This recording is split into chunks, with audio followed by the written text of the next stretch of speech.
Mutolaa Premiumga obuna bo'ling va 50 dan ortiq bestseller kitoblarni qo'lga kiriting. Bundan tashqari, audio kitoblarni internetsiz tinglash, o'z shaxsiy kutubxonangizni yaratish, erishgan natijalaringizni kuzatib borish, kitoblar yuzasidan testlar yechish kabi imkoniyatlarga ega bo'ling. Mutolaa vaqti keldi. Hoziroq obuna bo'ling. Bitta biznesmen aytib beryapti intervyusida. Men juda katta ibrat oldim-da bundan. Juda katta xulosalar, nima bo'ladi bir o'zim uchun ibratlar oldim bu hikoyadan. O'shan ilmmoqchiman sizlarga. Biznesmen aytibdi. Men bir kun deydi tushkunlikka tushib qoldim. Men ishida qanaqadir muammo bo'lganini bilmadim. Ba'zida odam ko'chaga chiqib bir piyoda aylanib yuradi suv bo'yida, bilsangiz. Bundan-da lazzatliroq narsa yo'q-da. Ko'chaga chiqib tushkunlikka tushib qolgan paytingiz. Bitta masjid oldida o'tib ketayotgan ekanlar. Masjid oldidan o'tib ketayotganlarda kirib bir 2 rakat namoz o'qimayman men debdilar. Kirib o'sha 2 rakat namozni o'qib, duo qilib, qarasalar bir kishi oldida shunaqa duo qilyapti, shunaqa bir go'zal tarzda duo qilyapti. Boshda rosa deydi, Allohga hamdlar aytdi, shukrlar qildi. Payg'ambarimiz alayhisolatu vassalomga salovatlar, ularning ahli oilalariga salovatlar, boshqalar aytib, rosa boshda Allohni maqtadi, xursand bo'ldi va ehtiyojini aytishni boshladi Allohga. Muammolarini aytdi. Xullas, ana kishi bir chekkadan qarab bilib turibdi, bu kishining qanaqadir bir muammosi bor. Bu kishining qanaqadir bir deylik hayotida bir to'g'rilay olmayotgan bir holat bo'lyapti bu kishining hayotida. Bir so'ray, nima yordam bera olaman bu kishiga? U kishini oldiga borib, do'stim debdi, sizda biror bir muammoyingiz bormi? Ya'ni u qadar siqilyapsiz, u qadar ya'ni duo qilyapsiz, men sezyapman, bir qanaqadir problemingiz bo'lsa, yordam beray degan maqsadda so'rabdilar. Men dedim, qarzga uchrab qoldim. Men bir qarzga uchrab qoldim.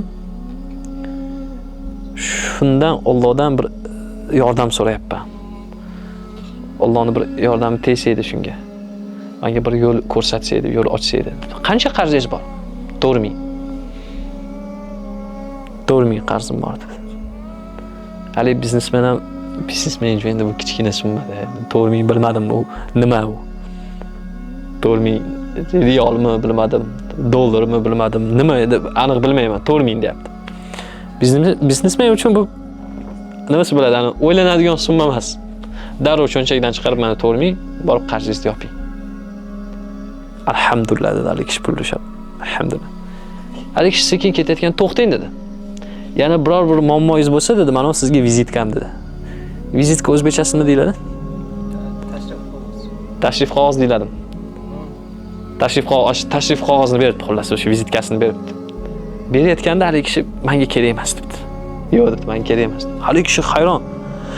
Biznesmen aytadi, men vizitkamni bersam, aytsamki, menga yana biror bir muammoingiz bo'lsa, bir qanaqadir deylik problemingiz bo'lsa, keling, men yordam beraman sizga, qo'limdan kelgancha yordam bersin. Siz bu xursand bo'lsa kerak. Hali kayfiyati ko'tarilsa kerak deb o'ylovdim, deyapti. Olmadi vizitkamni deydi. Vizitkamni bersam, yo'q kerak emas dedi. Menga buni ehtiyoji, ya'ni bunga meni ehtiyojim yo'q debdi. Bunga meni bir qanaqadir nima bo'ladi? Menga kerak emas xullas deb. Nimaga unaqa deyapsiz deb. Yordam beraman, chin dildan yordam beraman desam, yo'q. Meniki biror narsaga bir ehtiyojim tushib qolsa, men masjidga kelaman, 2 rakat namoz o'qiyman, yolvoraman Allohga. Ehtiyojimni Allohdan so'rayman. Alloh debdi, sababini mana sizga o'xshab bugun bergan bo'lsa, boshqa joylardan beradi sababini. Men debdi, ehtiyojimni o'zimga o'xshagan muammosi bordan so'ramayman. Hammamizda qarzimiz bor. Nima u qarz? O'lim. Bu qarz bu. Ya'ni o'lishimiz aniq. Uni berishimiz kerak. Bu olib qolmaysiz o'zingiz bilan. Unga qanaqadir bu qarzga xiyonat qila olmaysiz. Tushuntira olyapman. Ehtiyojim bo'lsa, nimaiki bir so'rashim bo'lsa, kelaman, shunaqa qilaman, so'rayman debdi. Qarang javob bu go'zalligini.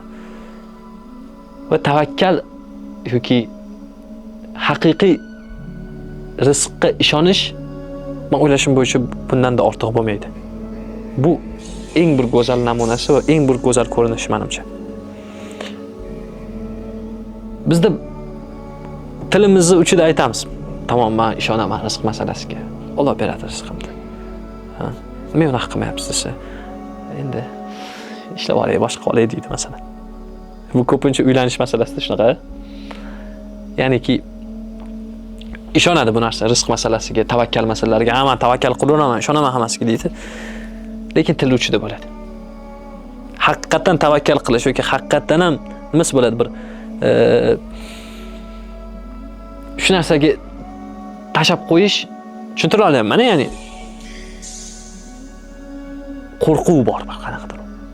Bir maxfiy qo'rquv borki, bu bizda shu to'sib turadi haqiqiy tavakkal qilishga, haqiqiy ehtiyojimizga. Bizni bog'lab turadigan narsalar bor deb o'ylayman-da bu. Odamlarga bog'lanib qolamiz ba'zida. Deylik. Kimgadir ishonib qolamiz. Yoki hali ham bormi shunaqa tushunchalar? Hamma narsani pul hal qiladi degan tushunchalar. Hamma narsani pul hal qiladi. Milliarder insonlarda ham qizi yoki kimdir kasal bo'lib qolsa, o'ladi qizing desa, hech narsa qila olmaydi. Dunyodagi eng zo'r meditsinasini olib kelib qo'ymaydimi? Eng hamma misol oldi narsalarni olib kelib hech narsa qila olmay qoladi. Hamma narsani pul hal qilyaptimi? Yo'q. Lekin shunaqa bir hayotda o'sha hammaning hayotida bo'lgan qildi ustida turasiz. Hozir mana tushib ketaman deysiz. Hozir mana bu narsa bo'ladi deysiz. Yaratgan sizni qayerdandir yo'q joydan beradi. Lekin shuni buni tashab qo'ysangiz ham o'ziga qayerdandir yo'llarni ochadi. Lekin ishonch bu juda muhim narsa. Biz ishonamiz deymiz, ammo ichimizdagi qaysidir qo'rquv ishonchimizni komil qila olmaydi. Tushunyapsizlar, ya'ni? Ishonamiz tilda 100%. Lekin asl qalbda bo'lsa, bir taxminan bir 40, bir 50 ga bormaydigan ishonch bo'lishi mumkin. Bu juda ham xatarli bu. Lekin o'sha qo'rquv ustunlik qilib qo'yadi ba'zida.